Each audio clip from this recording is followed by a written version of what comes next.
इसका मकसद यही था कि हम पब्लिक अवेयरनेस फैलाएं और लोगों को बताएं कि ये ड्रग्स जो है किस तरह हमारी नई जनरेशन को तबाह कर रही है।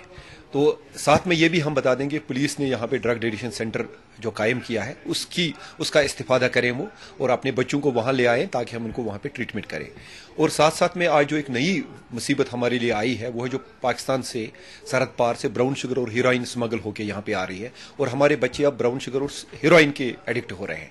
पहली जो एडिक्शन थी वो ओवर द काउंटर ड्रग्स थे जैसे स्पास्मोप्रोक्सिवान, कोडीन वगैरह के थे, लेकिन ये जो नई चीज़ है ये बहुत खतरनाक है। इस सिलसिले में भी एक अवेयरनेस करने की जरूरत है और पब्लिक मूवमेंट क्रिएट करने की जरूरत है ताकि इस वबा से हमको निजात मिल जाए। ये हमारी एडमिनिस्ट्रेशन जहाँ पर बारामूला में भी उनके हमेशा कोशिश है कि हम लोगों तक ये पहुँचाए, ये बात पहुँचाए कि ये जो ड्रग्स का है ये एक लानत है, इससे सबको दूर रहना चाहिए। और जो इसमें जो जवान फंस जाते हैं क्योंकि वो फिर बाहर नहीं निकल पाते हैं, इस बीमारी से लोगों को दूर रखना है। जो इसमें जो ड्रग पेडलर्स है उन पर हमें नज़र रखनी है और उनको एज़ पर लीगल प्रोविजंस उनको अपने अंजाम तक पहुंचाना है। यहाँ पर जो रेस्पॉन्स था वो बहुत अच्छा था।